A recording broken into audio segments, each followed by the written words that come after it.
Alrighty, to summarize the question, other than software de-essers, how can you limit S sounds? There are three things that you can do: distance, microphone position, and rotation of the microphone. I am going to switch to the U87AI. Is that what I want to use? What's a sibilant microphone? People say the NT1 is sibilant. I'm going to grab the LCT440. 1 second. All right, now I am on the Lewitt LCT440 Pure, which is a very bright microphone, which I think will allow me to illustrate my point pretty well. The first thing that I recommended was distance. So as I get closer to the microphone, yes, you get more of that proximity effect, that boost in the low end, but the top end is also equally aggressive. It's not getting more aggressive, but the top end in our voice is going to be more prominent and more apparent. So getting a bit of distance between yourself and the microphone can help with that. I will go ahead and back it up maybe a foot away from my mouth. I don't know, maybe this is 10 feet away. I'm terrible with distances. I think it's about a foot. But the top end becomes a bit less dominant. If I were to go farther away, even less dominant. The top end, the attack, the sibilance does not become, or it's less aggressive than if I were right on top of the microphone. It's just not as aggressive. So that is tip number 1, distance. The second recommendation that I had was microphone positioning. And what I mean by that is I have seen a number of discussions about hanging a microphone overhead and pointing it down because it does help with sibilance. So if I have the microphone right in front of me, Sally sells seashells by the seashore. Sally sells seashells by the seashore. And I am being a bit more aggressive with my S's there.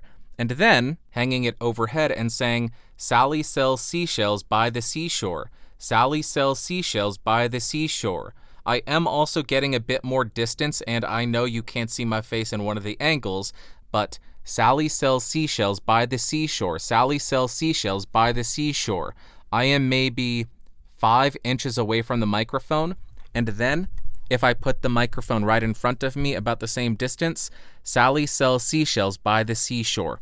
Also changes the tone of the overall recording of how it's capturing your voice, but it does seem as though it reduces a bit of the sibilance. And the final tip that I had was rotating the microphone, and you could accomplish this one of 2 ways. One would be actually rotating the microphone on the stand so you're not singing or speaking directly into the diaphragm. That's because the polar pattern actually has a different frequency response as you get around the sides of it, and you can hear with the LCT440, it does seem to roll off a bit of the top end. Or you could essentially rotate your mouth, and I don't mean stand on your head and talk, but just move the microphone off axis from your mouth so you're speaking past it. This doesn't only reduce plosives, but it does also control a bit of that top end. So if I have the microphone directly in front of me, Sally sells seashells by the seashore, and then 45 degrees off axis, Sally sells seashells by the seashore, it's not as aggressive. So that's another way you could do it. Hopefully that was helpful. Thank you very much for the voice submission. Best of luck. There you go. Those are a couple of tips that I gathered about how to handle sibilance in the real world and not having to rely on plugins.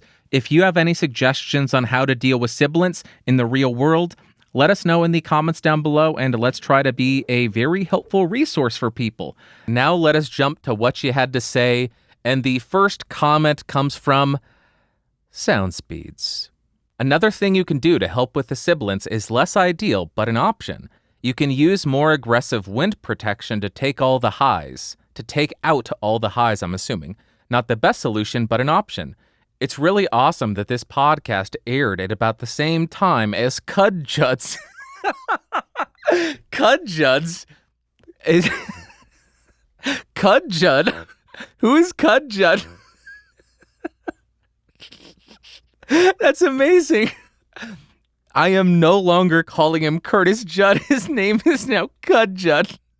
Hey, Cud Judd. Where was I? Aired at about the same time as Cud Judd's sound for video session on Curtis Judd Audio. where we have the exact same advice as you. Great to all offer the same advice for getting things right in the can before post. There you go. So yes, you could do more aggressive wind protection. Let me go ahead and find the windscreen for the SM7B. I think this might actually be it. And we will do a quick A-B comparison. Okay. This is the SM7B without any wind protection. This is the SM7B with the smaller foam windscreen, and you can hear a little bit of the top end gets taken away by this. And this is the big fat foam windscreen for the SM7B, and you can hear a lot of the top end get taken away by this, and this is exactly what Alan is saying. If you want to handle the sibilance, take away the top end with some foam wind protection. Let me go ahead and take this off. And this is how it sounds without the foam windscreen. You can hear the top end just come back to life and open up. There you go. Great suggestion from Alan, and somebody else in the comments, sorry, said the exact same thing. Use foam to take away the top end. I know I had what she had to say, but apparently I did not copy them into my notes, so I am going to open them up in a different program. Next, we have a comment from Tai Fufu, I think they say. A weird tip for sibilance that I do sometimes is hold my finger on my lower lip against my teeth. This wouldn't work well if you're on camera, but it's just audio. If it's just audio, it can help. All right, this is a tip that I have never heard before, so we're going to give it a shot right now.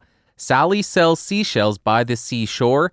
Seashore. Now let me put my finger on my lip, pushing it to my teeth.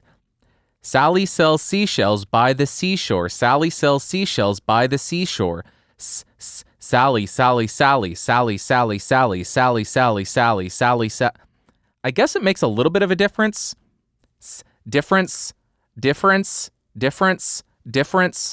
Not a big difference, though. Not a big change.